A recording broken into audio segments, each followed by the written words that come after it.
Barakatayahu, Bahashim, Yahushai, Bahashim, Rakah, Kodash, Tawada, Amen. All praises and glory to the Father and Son. Double honors to the elders of GMS, Elder Gabah, Elder Rakah, Elder Ramlab, and Elder Taha. And double honors to all the camps on the highways and byways, bringing out the word of Yahweh Bachi, Yahushai, in truth and in spirit and sincerity. All praises and glory to the Father and Son. Okay, let's do a quick short lesson today. Nothing major, well, major but short lesson today. We're going to go back into the mark of the beast. Yeah, we're going to go back talking about what is the mark of the beast and what's happening in terms of society, in terms of our cashless society, how we're moving so much more to this cashless society, that we're moving much more into the direction of putting out there this mark of the beast, and there's one of the other things that we've kind of always said, as I've always said to you about this, is that the American dollar is going to crash. America's going to file for bankruptcy. The American dollar is going to crash. It's no longer going to be the world reserve currency, and that may play a cataclysmic part in moving to this full cashless society, basically, yeah. Because the American dollar is not worth the ink that is written on, right? The ink on the dollar is probably worth more than the dollar itself. Okay, all right, but and that's because of, like I said, that goes back to the debts that countries are in, that America's in, that it has so much debt, basically. So, I don't see the American dollar lasting very long as the world reserve currency. But what I can tell you is that we're moving closer and closer and closer to this cashless society. Okay, so we'll start here in Revelations 13 and 16, yeah, where it speaks of the mark of the beast, and basically, and how it speaks of how the mark of the beast is going to be implemented, in the sense that who's going to be receiving this mark. Yeah. So Revelations 13 and 16 says, and he causes all, both small and great. Yeah. It says, no matter how low you are, or great you are in society, rich and poor, no matter how rich or poor you are, free and bond, whether you're in jail or on road, to receive a mark in their right hand or in their foreheads, okay, which is the mark of the beast. It says that no man might buy or sell. And this is why we say that this is why society is moving to this cashless society. Because for them to implement the mark of the beast, they have to get rid of coins and notes, basically. They have to get rid of that way of people for paying for things, to the point where it becomes either non-existent, or or it'd be like, for you to use notes and coins, you're going to pay like a premium of 10 or 20% or whatever you're buying than if you was to use a cashless type of transaction. If you were going to do a cashless type of transaction where you pay 10 or 20% less. So that's how they're going to push it. They're going to push it so that the people that are going to use it, or that are going to run to it, are those that think they will get a bargain. Those same sort of people that you see queue up at shops overnight to get the latest Apple phone or Samsung phone. Those same sort of people you see queue up or sleep overnight in lines to get the things from the sales cheap. Those same sort of people you see rushing out on Black Friday, think they're getting a deal from these manufacturers and all of these different stores and so forth. Those are the people that are going to rush to this thing first, because they're going to sell it to you, like I said, like a great gimmick that's going to benefit you, then the manufacturer or society. Yeah, but it's all about control. All about control. Okay, so it says Revelation chapter 13 verse 17, and that no man might buy or sell save he that had the mark, which is your RFID chip, or the name of the beast, or the number of his name. Now, once again, I've had people that come up and say, "Oh, the mark of the beast is religion," or the mark of the beast is not following the laws, commandments, and statutes, and all of these propagandists that talk of these things that have no understanding. Okay, the amount of people that are involved in different religions, right? Whether at some point in their life, continuing, those that not even involved in religion, those that call themselves atheists and so forth, right? The amount of those people there is, you're talking about probably 90% of the planet, or maybe 95% of the planet that would represent, right? The mark of the beast is not religion. The mark of the beast is not a philosophy. The mark of the beast is not the laws, commandments, and statutes. The mark of the beast is the RFID chip, which people are going to willingly accept to be implanted into their heads or into their left or their right hand, for them to be able to do exactly what the scripture says, to buy or to sell. All right? because this is why we're moving to a cashless society. So it says, save he that had the mark, or the name of the beast, or the number of his name. Here is wisdom. Let him that has understanding count the number of the beast, for it is a number of a man, and his number is 666, which is 666, 666. Okay, and we'll go into that a little bit later, yeah, in terms of what that stands for. So we've always told you, and we're under no illusion, none, zero illusion, we're under none, that we know that the mark of the beast is the RFID chip. Is going to be implemented in this cashless society, because this is what they're moving to. This is why they're getting people so used to using their phones to pay for things, using their contactless cards to pay for things that they haven't got to stop and sign and putting their four-digit passwords. They're getting people, the public, used to these contactless payment devices. So when they say to you, when they bring out the RFID chip with a payment system on it, they say, look, this is where you won't forget your contactless cards. No one can steal it, can rob it. You won't, if you've forgotten your phone at home and you've gone out for dinner or to the theatre or to the movies, and you're thinking, oh shit, I forgot my wallet at home.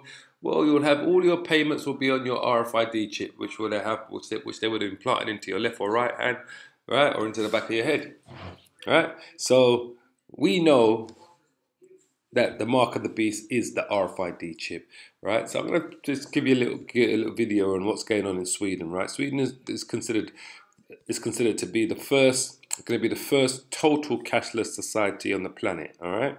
That's what they consider Sweden to be, right? Because it is moving so fast in that direction, and Sweden is going to be the pilot scheme for all of Europe, yeah, for all of Europe, and it's also going to be the pilot scheme for the Americas, those over in the Americas, you know, North America, South America, and Canada. All right. So just have a quick look at this. This was actually on RT on Al Jazeera News the other day. Hannes Huerblad isn't the phone in his hand; it's the microchip actually in his hand. The tiny implant is the latest advance in a biohacking technology that is steadily becoming a part of normal life in Sweden. We have created a new implant, which is not a chip, it's a full device where you can add different lights, different vibration, different functions. Sweden is a very tech-literate society, and I think this is the main explanation really why a lot of Swedes are adopting chip implants. Swedes haven't been shy about upgrading themselves with the new version. Thousands already have microchip implants that they use in their daily lives, waving their hand to gain entrance to the gym, confirm their ID, or make payments. A short moment of pain not put... He said thousands and thousands already have it inserted into them. Okay? Sweden is going to be the first cashless country on the planet. Alright? And it's going to be the guinea pig. It's going to be the pilot scheme for the pilot project for Europe and for the Americas and Canada and so forth, yeah? But listen anyway. Off becoming part Swede, part machine. This event is an implant party, simply where ordinary people can show up and get a microchip embedded under their skin. The biohacking movement in Sweden is hosting them all over Europe, but it's at home where they get the most willing recipients. I think it's really cool. You don't have to carry any keys or anything. It's just your body. In maybe 10 years, everything will be in your hand. In Sweden, more than anywhere else, the future is already here. The national train company SJ has around 2,600 people signed up to use microchips instead of train tickets. And no need to mind the generation gap. 18-year-old Felicia and father Magnus still bear the scars of their new implants. Student Hannah Herving is also freshly chipped and now just needs to program it to open doors. Although, importantly for a future career, it does already connect to her LinkedIn. Some people say I'm mad that I don't know if it's safe and all that, but people have been putting these chips into animals for 20 years, so I'm not worried about that. The long-term goal is for the new chips to help provide medical care in remote communities. They're already getting under the skin of the Swedes, and may soon become just another normal part of modern life and of the human body. Paul Rees. That's what he said. It may just become a normal part of modern life, and the human body. All right? But this is what they do. This is why they're going to keep showing you these things. They're going to keep making you feel comfortable with it. And like I said, they're going to use the youth. It's always the youth they're going to use first, because the youth will they always press up on the youth about all of this new technology, makes their life easier and better and so forth and this and that. But that's where it's going to come from, right? It's going to come from them pressuring the youth. They're going to be the first ones to take it, right? In the sense that the ones that are going to freely come and take it as a voluntary thing. Yeah, I want it. I can get this. I can do this. I can move around quicker. I can get through the airport quicker. I can get on the trains quicker. You know, they're going to sell it to them with all these fancy whistles and bells, right? That's exactly what they're going to do to them, all right? So, in Kenya. Kenya have this thing called the Huduma card, right? It's to make your ID or other official documents obsolete, all right? This is what this Huduma card is about, right? So this is going one step closer to them receiving RFID chip. So this is what they're planning on doing in Kenya. This is the Interior Minister. I forget what department he runs for, but this is him. He was speaking about it the other day, right? So this is what he was saying, right? This is Kenya. This is the other place. This is the pilots, the pilot project going on inside Kenya on the continent of Africa, right? So it says the government plans to produce a digital Huduma card, replacing current IDs and capturing a wealth of details. It says from March the 15th, we're talking about this year, people, Kenyans will most likely not need their current national ID cards. The new card will have all information the government may require: KRR certificate, NHIF and NSF cards, and certificates of good conduct. Yeah, certificates of good conduct, right? Among others, could become useless, right? So, just scroll this up a bit. It says the project will cost about 600. I'm not sure what their currency is called, SH shillings or something.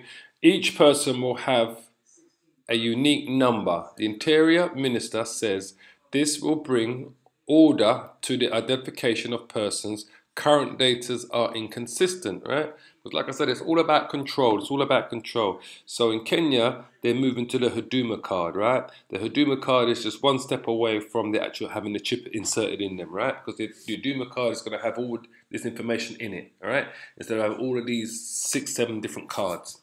It says everyone from the age of 6 and above will be registered, right? It says 2,800 IDs unclaimed from Basuma Huduma Center, a few hours to end for a voting listing, right? That's another subject, sorry. So it says that in the past, the government's only issued identity cards to people aged 18 and above, right? So they're going to start from 6 years old now, right? In the past, it was only from 18 and above, right? They need to know who you were, right? So it says it depended heavily on birth certificates. Kenyans have a load of documents to carry, a big collection of government cards that require similar data to register this information. We agreed to lump all this data into a single source, only requiring a single card to register or identify a person, right? Interior PS Karanja Kibiko, right? Yesterday said in a media briefing. The government will require a digital photo, biodata, birth certificate, details, information on parents and guardians, place of birth, country, subcountry, marital status, disability, level of education, employment status, and ethnic group, right? The government wants to know all these things about you. Why does the government need to know your level of education, your employment status, and even your ethnic group, right? You don't need to know that because these are things that are personal to you, all right? So, but these are the things that they want. They want everything, every single scrap of information to be put onto this one card, right? This is in Kenya. The registration will require people to declare it if they are involved in agricultural activities and specify the size of the land that they farm, right? It says, from then on, Kenyans only need 2 documents when seeking government services: the Huduma card and a passport. It says, Kibichio said biometric data will only be captured by fingerprints. We needed an amendment under the Registration of Persons Act to accommodate biometrics capture of details, he said. About 31,500 biometric kits have been procured.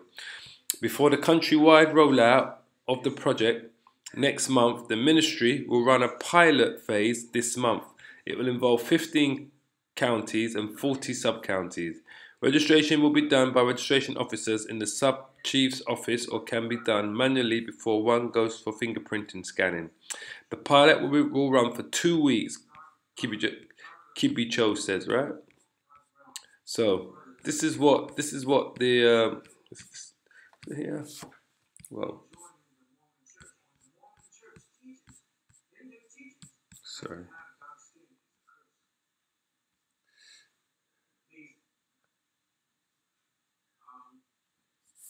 There was something else I wanted to read.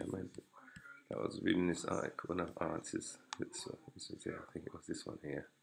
This is the article. Okay, so this is what the government's going to put out. So it says now. So this is Tech Weezy. He's saying why Kenyans are against Huduma card and Huduma number registration. Right. So why are they against it? Kenyans are particularly a bitter people today. If the uproar on social media platforms is anything to go by, the primary cause of the complaints is the apparent push by the government to issue unique identifier code. That's what we just read about, which is the Huduma card, right? Also referred to as the Huduma number, all right? This development was announced a couple of months ago, and at that time, people did not seem to care about them until ICT CS Joe Makuro revisited the topic during the staging of the Connected Kenya 2018 at Bomas. So the announcement came into effect yesterday when the government launched the exercise, which aims to see all Kenyans acquire another number to a list of already too many persons' identifiers. It says, the issue is, before we proceed with the story, it is worth noting that the government is conducting a mandatory registration exercise for all citizens according to the Amendment of Registration of Persons Act 9A. All right? So it says here, what is infuriating, at least to people communicating their distaste for the process, is the number of documents required to carry out the exercise. All right? So it says, it's a controversy. It says, of course, the online discomfort, which has since gone viral with the #ResistHuduma number hashtag, does not sit well with people behind the registration exercise. To this end, folks in charge of the state's PR have launched a counter movement that appears to further introduce more controversy into the matter. For instance, some are arguing that Huduma number will be linked to the Huduma card, which is what we just read about. The card was not mentioned before, but a basic search reveals that the government struck a deal with MasterCard to hone the purpose of the Huduma number. Here is what MasterCard reported on its newsroom. The Huduma card is a prepaid card and chip and PIN technology that will connect all Kenyans to the formal financial sector by providing a secure, reliable, and flexible payment option. The Huduma card, powered by MasterCard, is currently being issued by the Commercial Bank of Africa, Diamond Trust Bank, Equity Bank, and Kenya Commercial Bank, with no bank charges being allocated to citizens when registering for the smart card. Kenyans will be able to pay for an array of government services such as the National Hospital Insurance, the National Social Security Fund, amongst others. Citizens issued with the smart prepaid card will automatically be enrolled in vital government services such as the National Social Security Fund and National Hospital Insurance Fund, ensuring all Kenyans benefit from these initiatives. According to the preceding Twitter thread, the relationship between Huduma number and Huduma card is still unclear, and uncertainty presented it is what people worked for. All right. So this is what they were saying. They were saying, interesting that the only correction made is for me to note that Huduma card and Huduma number are two different projects from different ministries. For the cards we are giving our data to MasterCard and OT Morpho, while Huduma number we are giving our data to World Bank and OT Morpho. All right. So that's where your data is ending up. For them to collate on you, basically everything that you're giving in about yourself. It says tens of thousands, perhaps millions of Kenyans who have access to online debate are against another registration biometrics taking exercise that is yet to see a conclusive explanation. Excuse me. The NIIMS project, which is said to cost 6 million KES, and the entirety of the Huduma fiasco that is defended to guard against impersonation, fraud, and ease of access to public services has a long way to go to justify its existence. We will see the government's countermeasures, which hopefully should clear the air as soon as possible. All right. So this is the Huduma card and the Huduma number are what they're gonna migrate into one. Okay. So this is why he says that the Huduma card and Huduma number are two different projects from two different ministries. For the cards, we are giving our data to the MasterCard and OT Morph, while the Huduma number, we are giving our data to the World Bank and OT Morpher. All right, so Kenya is another place. I've got a picture of the card here. So this is the Huduma card here that they're referring to, right? That's controlled by MasterCard. So this is going to have all your information. This is now no standard credit card where it just knows who the owner is. It's going to have all the information to do with who that person is. Right? This is why they were saying that they're fed up with the amount of information they got to give to register for one of these cards. All right, and it also allows you to buy and sell, to pay with these cards. All right, so the idea is that they get them to the Huduma card, and from the Huduma card, they'll move to the chip. They'll be just like Sweden. They'll start be chipping people and say, well, you don't need the card no more. We've got all the information onto the card. We can just transfer it onto one simple little microchip. All right? Because remember, the Huduma card is a prepaid card with chip and pin technology that will connect all Kenyans to the formal financial sector by providing a secure, reliable, flexible payment option. Right? So it is a payment card that you can use to buy or sell. Right? So it says, where is it?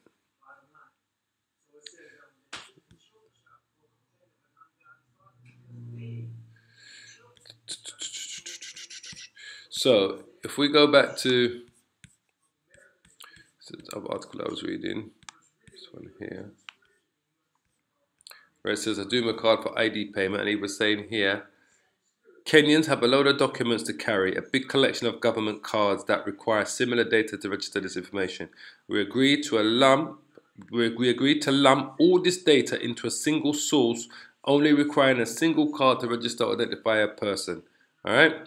So it says the government will require digital photo, biodata, birth certificate details, information on parents and guardians, place of birth, county, subcounty, marital status, disability, level of education, employment status, and ethnic group. Right, so all these things you need to do to be able to register for this card, right?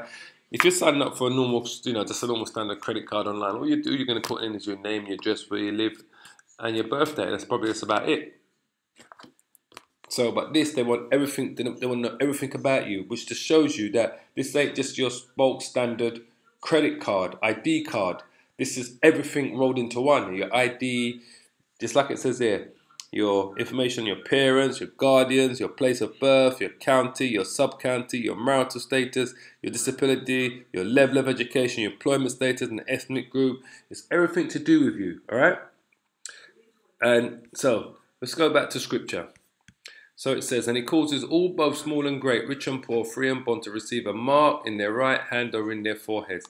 And we really tell you once again what the word mark is, right? We'll quickly go through it again. This thing is happening. Karagma, right? That's the meaning for the word mark. Karagma, a stamp or an imprinted mark, all right? That's what it is. And if we go to the root of karagma, Caracas, it's a pale or a stake, a pale side, right? Everyone knows what a pale is or a stake. The pale is what you put into the ground when you're building a fence, right? It's something that and it has a sharp edge and you're sticking it into the ground. That's what you're going to use to support to build your fence, right? A pale side, right? That's what it is, right? Pales between which earths, because that's what you do. You make a pale and another 5 yards, make another pale, another 5, another pale. It's a stake, something that you're putting in there. This is what it says, or a stake. A stake is something that the sharp edge that you're pushing into someone, right? So we know it's something that is going to be put into you. This is why when you go back to it, it says it's a stamp or an imprinted mark, right? That's what it is. And that stamp is going to be the RFID chip itself, which is the PEL, which it speaks of. When you look at the root of this word, it's PEL, all right? So karagma, which means that PEL size, something that's going to, that's because when you're paling something into the ground, you're pushing it into the ground, all right? Something that you're putting in there with a sharp edge, all right? Just like the RFID chip. And it says, and that no man might buy nor sell, save he that had the mark, right? Which is the stake or the PEL side, just like we showed you, or the name of the beast or the number of his name. Here is the wisdom, let him that has understanding count the number of the beast, for it is the number of a man, and his number is 666, right? So when we look at the number of the beast, right?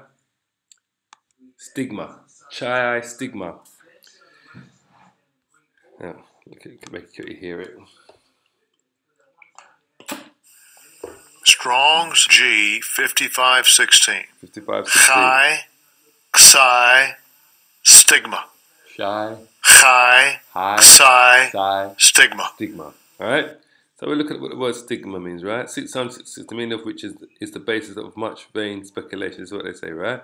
So I'm just going to go look at the root of this word now. So where are we? Absolute letter G for as the cross, right? So we're going to go to it here. G4272. Alright, so looking at it, so it says stigma, alright? So you can see. We can hear it.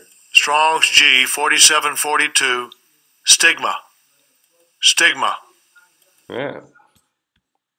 So what does that mean, stigma? A mark pricked in or branded upon the body. To ancient Oriental usage, slaves and soldiers, because everyone's a slave in this planet, you know, we're all economic slaves, some of us are actual physical slaves in this society, right?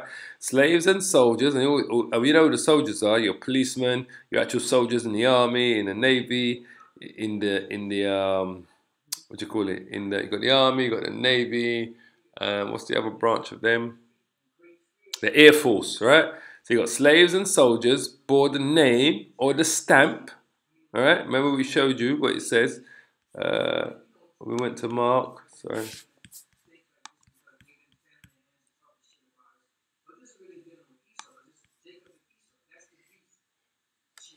Revelation 13 and 16.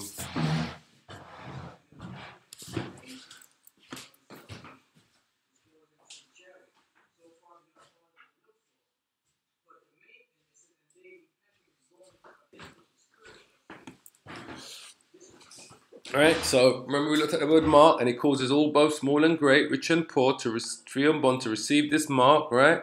We looked at the word mark, we're going to show you again, charagma.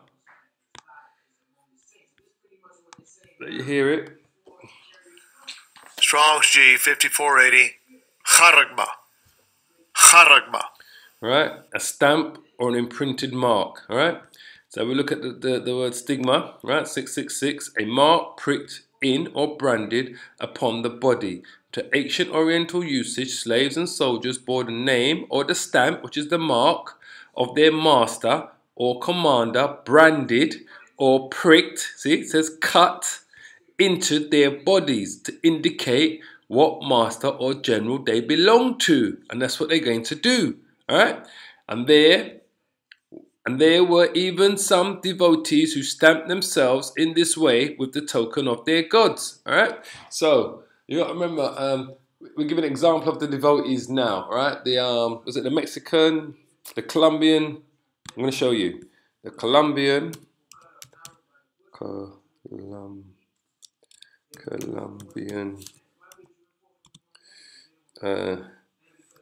government employees.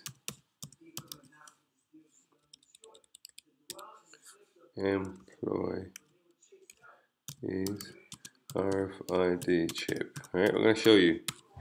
Alright.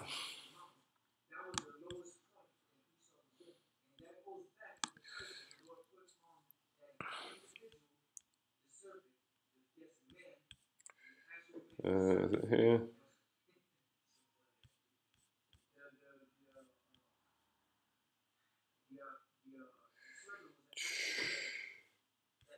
Hold on, people.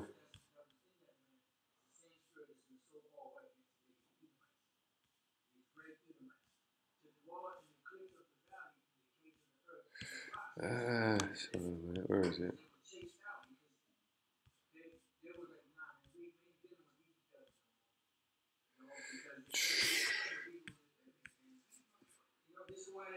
It isn't here. Oh.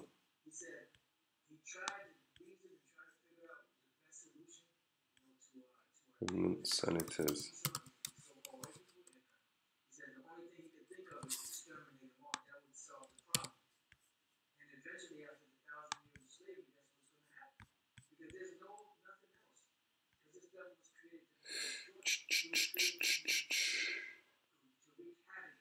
Where is it?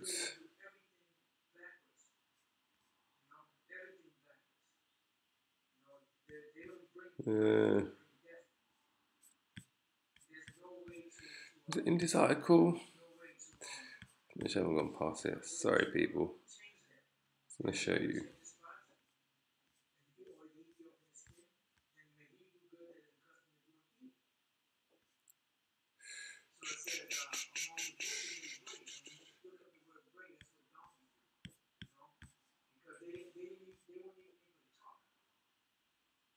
Oh, it is here. Sorry.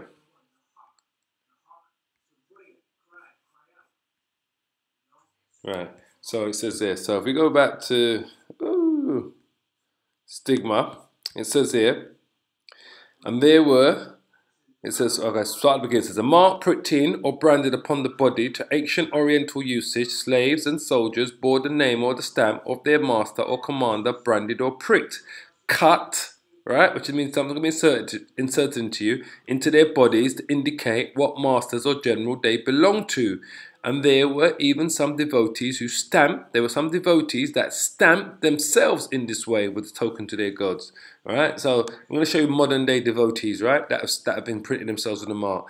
It says, then there are broader fears about the use of the chip technology to track humans. Before damning research halted Verichip's growth, the company's chairman suggested in 2006 on Fox and Friends that Verichip implants could be used to register migrant workers at the border and verify their identity in their workplace.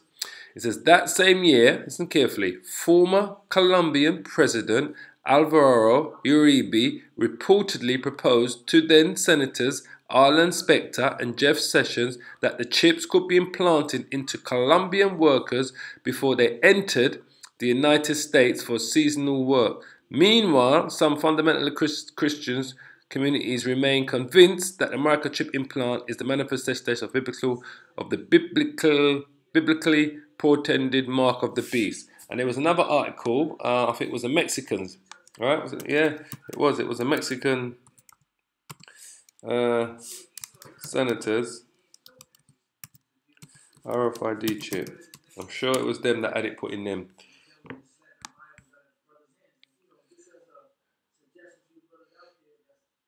Right.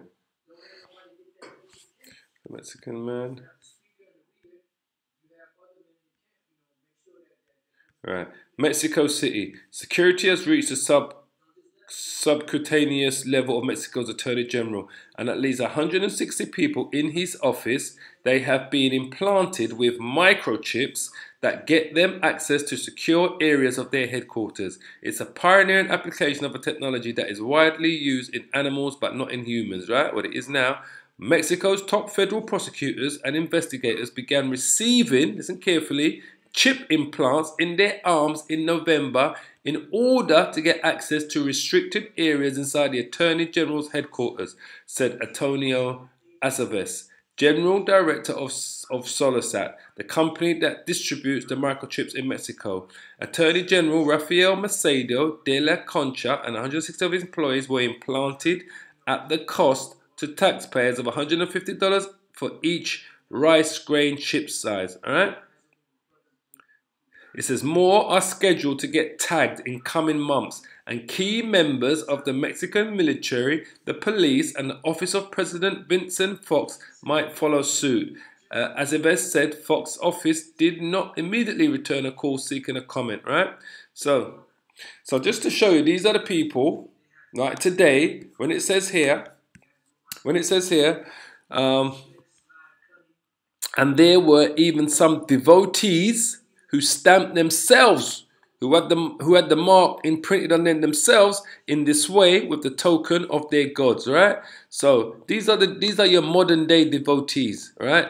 The Mexican, those people that work for the Mexican government that have had this RFID chip implanted inside them that work for the Attorney General's office. The 160 employees, these are your modern day devotees that are doing this voluntarily. And this is, I say, this is how it slips into to society. So don't be under any illusions that Revelations 13 and 16 is nothing else but the RFID chip, which is the mark of the beast. All right, and I say it's all to do with The two factors in it. One is to create this cashless society, and two is so that they know your every movement, your every breath, everything you do, every 24/7 of the day. When you use your when you open your fridge, when you turn on your kettle, when you leave your yard, when you go in your car, when you go to work, when you come home, how long you go on your break, everything you do, all right? And everything you pay for is going to go through that chip, all right? So we go back to this here, and we'll just finish on this again, so you can listen to this again. Querblad isn't the phone in his hand. It's the microchip actually in his hand. The tiny implant is the latest advance in a biohacking technology that is steadily becoming a part of normal life in Sweden. We have created a new implant, which is not a chip, it's a full device where you can add different lights, different vibration, different functions. Sweden is a very tech-literate society. And I think this is the main explanation, really, why a lot of Swedes are adopting chip implants. Swedes haven't been shy about upgrading themselves with the new version. Thousands already have microchip implants that they use in their daily lives, waving their hand to gain entrance to the gym, confirm their ID or make payments. A short moment of pain not putting them off becoming part Swede, part machine. This event is an implant party, simply where ordinary people can show up and get a microchip embedded under their skin. The biohacking movement in Sweden is hosting them all over Europe, but it's at home where they get the most willing recipients. I think it's really cool. You don't have to carry any keys or anything. It's just your body. In maybe 10 years, everything will be in your hand. In Sweden more than anywhere else, the future is already here. The national train company SJ has around 2,600 people signed up to use microchips instead of train tickets. And no need to mind the generation gap. 18-year-old Felicia and father Magnus still bear the scars of their new implants.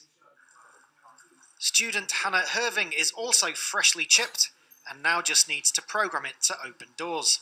Although, importantly for a future career, it does already connect to her LinkedIn. Some people say I'm mad that I don't know if it's safe and all that, but people have been putting these chips into animals for 20 years, so I'm not worried about that.